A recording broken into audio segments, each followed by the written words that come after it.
Chief editor Satish గారు మనతో ఉన్నారు. సతీష్ గారు నమస్తే. నమస్తే. వైసీపీ అధినేత మాజీ ముఖ్యమంత్రి జగన్మోహన్ రెడ్డి వచ్చే వారం ఢిల్లీకి వెళుతూ ఉన్నారు అనేది మనకు అందుతోన్న సమాచారం. ఈ టూర్లో ప్రధాని మోదీ అలాగే హోంమంత్రి అమిత్ షాతో జగన్మోహన్ రెడ్డి భేటీ కాబోతూ ఉన్నారు. ఈ మధ్యనే నిన్నే చంద్రబాబు నాయుడు ఢిల్లీలో ప్రధాని మోదీని కలిశారు. సో అంటే ఈ టూర్ ఉద్దేశం ఏంటి? జగన్మోహన్ రెడ్డి ఎందుకు ఢిల్లీ వెళ్తూ ఉన్నారు?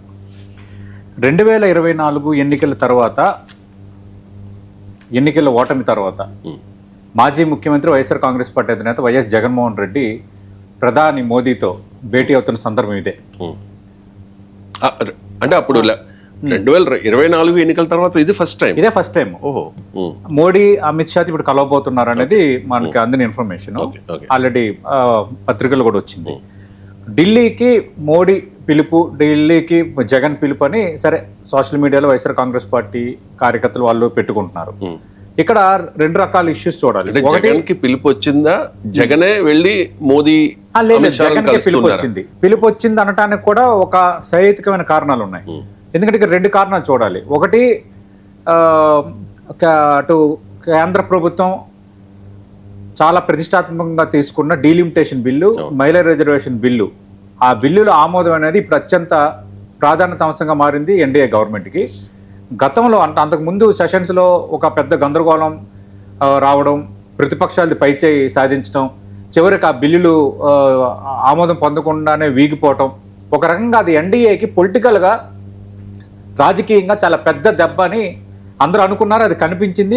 వాళ్ళు కూడా ఇంటర్నల్గా ఏంటి దీన్ని ఎట్లా చేయలేమన్నంత ధోరణికి వచ్చారు. అయితే తర్వాత జరిగిన పరిణామాలు, బెంగాల్లో మిగతా రాష్ట్రాల ఎన్నికలు,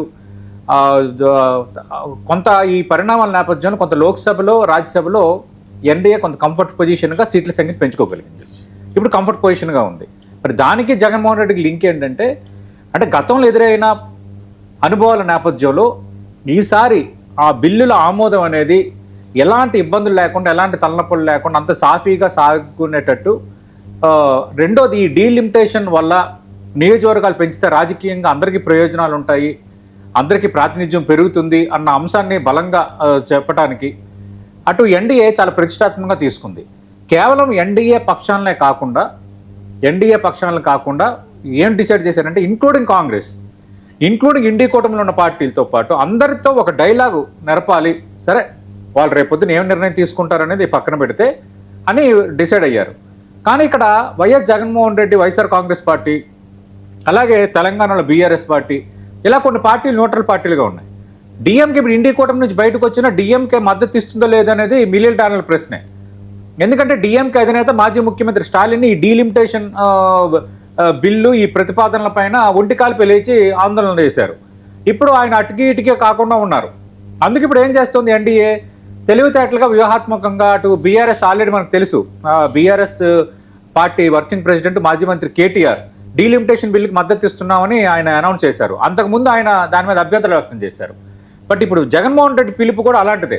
జగన్మోహన్ రెడ్డిని పిలవడం వెనుక ప్రధాన కారణం ఏంటంటే, ఈ డీలిమిటేషన్ బిల్లు, మహిళా రిజర్వేషన్ బిల్లు మేము ప్రవేశపెడుతున్నాము, దీనివల్ల లార్జర్ సెన్స్లో దేశానికి ఉపయోగం, నియోజకవర్గాలు పెంపు ఆవశ్యకం, జనాభా పెరిగింది, పరిపాలన కూడా మరింత వికేంద్రీకరణ జరగాలి, పౌర సేవలు మరింత వికేంద్రీకరణ జరగాలి, దానికి తగ్గట్టుగా ప్రాతినిధ్యం కూడా సభల్లో ఉండాలి అన్న ఒక మోటో ఏదైతే ఉందో ఆ మోటోని ఎక్స్ప్లెయిన్ చేయడానికి పిలుస్తున్నారనేది చర్చ. కానీ ఇక్కడ బీఆర్ఎస్ని పిలవడం వేరు, కానీ వైఎస్ జగన్మోహన్ రెడ్డిని పిలవడం వేరు. ఇప్పుడు నేను మాట్లాడుతుంది రెండోది రాజకీయ కోణం. ఈ రెండో రాజకీయ కోణం ఏంటి? 2024 ఓటమి తర్వాత జగన్మోహన్ రెడ్డికి పిలుపు నేపథ్యంలో మామూలుగా పార్టీ, పార్లమెంటరీ పార్టీ నేత ఎవరితో పిలిచి కూడా మాట్లాడచ్చు. కానీ జగన్మోహన్ రెడ్డికి ఆహ్వానం అందటం అనేది ఖచ్చితంగా రాజకీయ ప్రాధాన్యత లేని అంశం అయితే కాదు. ఖచ్చితంగా దీనికి పొలిటికల్ సిగ్నిఫికెన్స్ ఉంది. ఎందుకుందంటే, ఆల్రెడీ ఆంధ్రప్రదేశ్లో కూటమి అధికారంలో ఉంది, అంటే ఎన్డీఏ కూటమి, కేంద్రంలో కూడా ఎన్డీఏ కూటమి అధికారంలో ఉంది. 2024 ఎన్నికలకు ముందు అందరూ అనుకున్నారు, యాక్చువల్గా కరెక్ట్గా 2024 ఎన్నిక జరిగితే 2023 డిసెంబర్లో మనం చూసాం చంద్రబాబు నాయుడు అరెస్ట్ జరిగింది. అరెస్ట్ జరిగిన పరిణామాల క్రమంలో తర్వాత కొంత అది అడ్వాంటేజ్ అయింది తెలుగుదేశం పార్టీకి అనేది అందరూ ఒప్పుకునే అంశమే. కానీ అప్పుడు